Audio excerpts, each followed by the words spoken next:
Assalamualaikum warahmatullahi wabarakatuh, sahabat Temanggung Farm.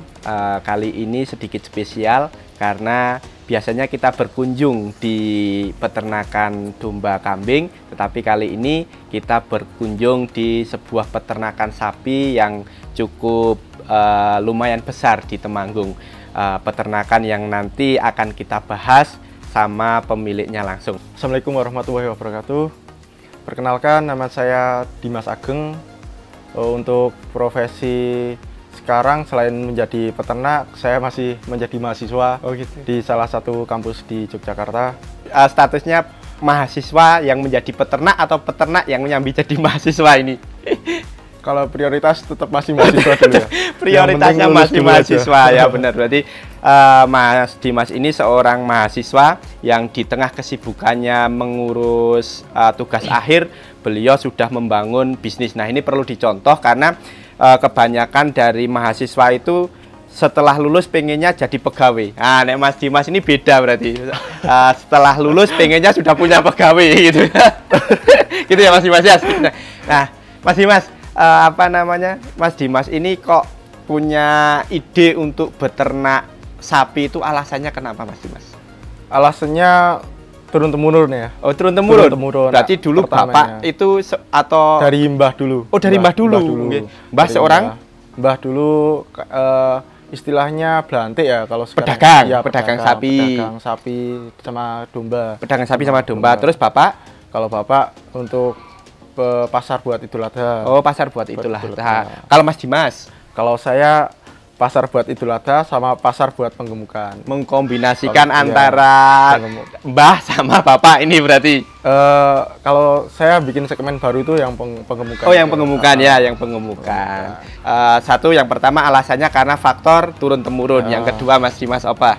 Karena seneng ya. Seneng? Tadinya, jadi sebenarnya tadinya itu saya nggak suka sama sekali sama sapi, bahkan cuma asal bantu-bantu aja, nggak sampai bener-bener tekun gitu nggak sampai seperti itu. Jadi waktu itu kan COVID ya, COVID kan kita dipaksa buat kuliah di rumah, terus kuliah tuh nggak ada kesibukan. Nah, kesibukannya ngutik-utik sapi, mainan sapi di kandang, kok seneng, kok suka, tak mandiin gitu-gitu. Akhirnya ada timbul rasa seneng gitu. Witing Trisno jalaran saka kulino. Ya, jadi kalau pepatah Jawa, Witing Trisno jalaran saka kulino ya Mas Dimas ya. Akhirnya saya mulai mempelajari gimana cara memelihara yang baik, termasuk gimana caranya sapi itu bisa gede dan bisa menghasilkan laba yang menguntungkan gitu. Jadi bagaimana antara harga beli sama harga jualnya itu ada selisih margin yang menjadi keuntungan gitu ya Mas Dimas ya. Iya, Itu alasan yang kedua. Ada alasan lagi selain itu Mas Dimas? Mungkin karena saya sendiri mengambil jurusan di manajemen ya. Begitu. Jadi memang dari awal saya bertekad mau jadi pengusaha gitu. Tekad saya gitu dari awal. Berarti yang dulu Mbah itu seorang pedagang, Bapak seorang penyedia atau supplier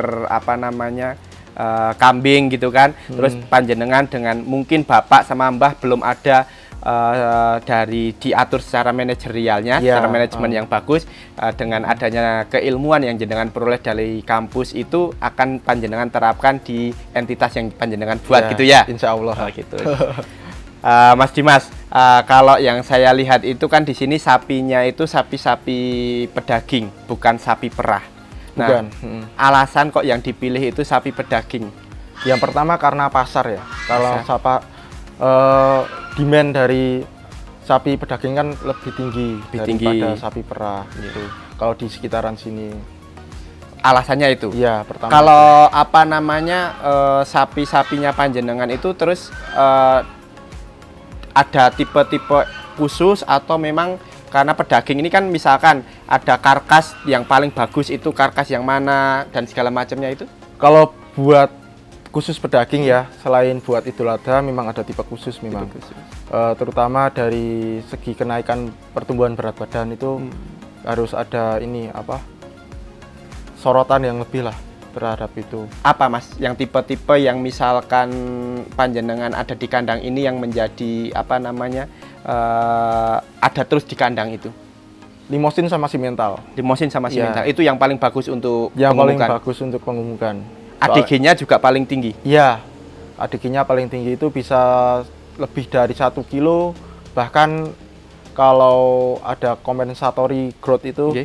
kompensasi pertumbuhan itu bisa lebih dari 2 kilo. Bisa lebih dari 2 Iya, kilo. lebih dari 2 kilo. Dengan pakan yang apa namanya? Oh iya, ini pakannya apa Mas? Pakan yang jenis kering semua sama konsentrat atau gimana Mas?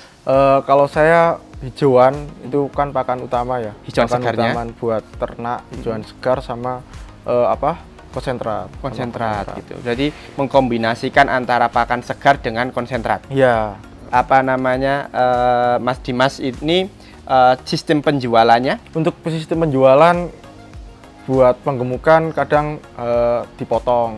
langsung dipotong di sini atau Enggak, dijual di tempat dijual yang lain? di jagal. Oh, dijual di jagal. Terus kalau fokusnya memang di kandang ini buat pangsa Idul Adha. Oh, berarti kalau yang ada di kandang ini biasanya untuk pangsa Idul Adha, sedangkan untuk fattening udah Udah ada kelasnya sendiri. Udah kelasnya sendiri. Ya suatu saat mungkin dikembangkan bisa ya. Bisa. Jadi misalkan Tropical Garden Resto menyajikan banyak pilihan menu oriental maupun western. Beralamat di Jalan Tegal Temu, Manding, Temanggung, Tropical Garden Resto menawarkan makanan dan minuman yang menggugah selera dengan suara gemericik air dan nuansa alam iklim tropis. Tropical Garden Resto juga menyediakan tempat untuk acara rapat, pertemuan, ataupun seminar dengan pilihan menu prasmanan. Tropical Garden, Plant, Food, Livestock. potong sendiri atau apa gitu Iya. ya.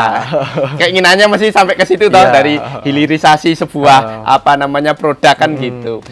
Mas Dimas, kalau untuk fattening berapa lama biasanya Mas? 4 bulan. 4 bulan. 4 bulan. Itu sapi yang masuk kisaran, kalau fattening kan otomatis kita ngobrol soal bobot ya. Iya. Bobot sapi masuk berapa Mas? Kalau yang bobot menurut ilmu yang saya Nggih. pahami, yang saya terima itu bobot di atas 300 lah. Bobot di atas 300 untuk sapi limosin dan simental. Iya, maksudnya kalau enggak sapi-sapi yang kurus-kurus itu tapi sapinya sehat. Oh gitu ya. Tinggal nanti diberi obat cacing atau apa itu, nanti vitamin, suntik vitamin gitu, nanti ada pertumbuhan yang lumayan lah. Yang tadi dibilang bahwa apa sehari bisa 1 sampai 2 kilo itu ya. Iya. 1 sampai 2 kilo. Berarti kalau selama 4 bulan katakanlah ya, 4 bulan itu berarti kenaikannya dari 300 sampai berapa Mas panjenengan jualnya? 4 bulan. Berarti kalau 4 bulan itu 120 hari. 120 hari misal pertumbuhan 1,5 aja lah. Oke. 1,5 itu berarti di 180 kilo. 180 kilo lah. Berarti kalau misal bobot 400 ya 580. 580 Iya. gitu ya. Oh ya. Berarti nanti jual di harga 580. Iya. Jangan jualnya kalau misalkan ke itu daging bobot berarti. Iya, bobot. Kalau nyuwun sewu bisa di harga kan memang berubah-ubah ya. Cuma kisaran harga yang masuk itu untuk bobot hidup berapa Mas kalau untuk sapi sekarang? Kalau harga pasar ya, Iya, harga pasar aja. 53 53 per kilonya. 50. Itu yang sudah digemukkan atau harga yang berada di Yang posisi sudah pasar digemukkan. sudah digemukkan ya, karena kan untuk harga yang digemukkan sama harga yang masih bahan kan beda kan biasanya Beda. gitu toh ya. Nah itu teman-teman, jadi apa namanya Mas Dimas ini menggemukkan sapi, di mana sapi itu Mas Sambil Dimas minum ya? mau dari pasar, kemudian apa namanya digemukkan selama kurang lebih 4 bulan. Selama kurang lebih 4 bulan dengan rataan 1,5 kilo per harinya. Iya. Mas, karena panjenengan seorang apa namanya yang secara teori seorang manajemen ya, dari pendidikan manajemen, ekonomi manajemen, maka panjenengan mesti ngitung apa namanya biaya dan harga penjualannya. Biaya selama 4 bulan atau biaya harian itu biasanya yang dihitung yang mana Mas? Selama pemeliharaan. Biaya 4 selama Selama 4 bulan selama penggemukan itu keluarnya berapa gitu rata-rata? selama 4 bulan ya. Kalau dari saya tuh tergantung dari bobot sapinya. Oke. Kalau bobot sapi yang sudah di atas 600, 700 itu nanti kan kita tinggal memberi makan konsentratnya berapa kilo, Oh, gitu. terus rumputnya berapa kilo gitu. Berarti Jadi ditimbang Mas Dimas? Semuanya kalau dari saya lebih efisien ditimbang, perhitungannya juga lebih mudah. Lebih enak ya. Jadi kalau sapi-sapi yang saya yang ini bobot 800-an Iya. ini itu sehari 45 ribu Perharinya. perharinya. Berarti kalau yang kemarin tuh di data saya sedikit agak lupa, tapi kalau tidak salah kalau yang bobot 600-500 itu perharinya 35 ribuan lah. Berarti Mas Dimas menggunakan konsentrat itu, terus konsentratnya beli atau bikin sendiri, Mas? Saya cuma beli bahan. Oh, beli Beli bahan. bahan-bahan yang buat konsentratnya itu. Terus Sedikit disepilkan bahannya bisa, Mas? boleh. Apa aja kira-kira? Untuk bahannya kayak CGF, TGS, DDGS, SBM, SBM. Pakai SBM juga? pakai SBM. Istimewa ini. Ini SBM ini kan harganya angka 9.000 yang 9.000 Iya, up lah gitu toh. Pakai, tapi ya cuma dikit lah. Iya. Terus bekatul, kulit Bekatul. kopi, polar. Oh gitu ya. Terus itu di mix sama panjenengan, kemudian baru dikasih makan gitu Iya. ya. Mas, kalau bobot dan pakan itu berapa persennya, Mas? Bobot dan pakan. Maksudnya bobot sapi 600 kilo. Heeh. Berarti nanti pakannya sehari itu berapa kilo? Itu bisa di Kalau buat nge-up ya, Ya. kalau buat nge-up sapi biar pertumbuhannya cepat. cepet itu bikin aja 60-40. 60-nya konsentrat, 40-nya hijauan. Hijauan. Kalau itu buat nge-up. Tapi biasanya kan kalau sapi udah di bobot Full. 800 itu kan bobot di atas 700 lah. Itu udah jadinya nggak daging, tapi lebih banyak lemaknya, gajinya. Gitu. Berarti 60%, 40% untuk fattening Ah, ya. iya, Persentasenya. kalau misal buat jangka panjang nanti bisa dibalik. Oh iya. Jadi kalau kiloannya, misalkan kalau pakan untuk sapi 600 kilo itu, maka sehari konsumsinya berapa kilo? Sentrat. Sapi Sentratnya 600 kilo. Iya, misalkan sapinya 600 kilo. Oke. Terus sentratnya berarti berapa? Kalau sentrat sapi 600 kilo ya, sapi 600 kilo itu sentratnya sehari pakai aja 10 kilo. 10 Berarti kilo. tapi kalau itu tergantung sentratnya ya, maksudnya kualitas kandungan sentratnya. nutrisi. Kalau Nutrisi saya sentratnya. nggak nyampe segitu. Itu saya pakai PK 16,72%. Iya. Itu kemarin saya labkan di UGM. Itu cuma 4 kilo lah, 3 kilo sampai 4 kilo lah. Segitu. Berarti cuma sekitar berapa persennya, Mas? 6-8. Nggak ada 1%-nya. Kilo 6 Iya, kilo 8 kilo lah. 1%-nya ya, anggap aja 1% dari bobot sapinya ya. Iya.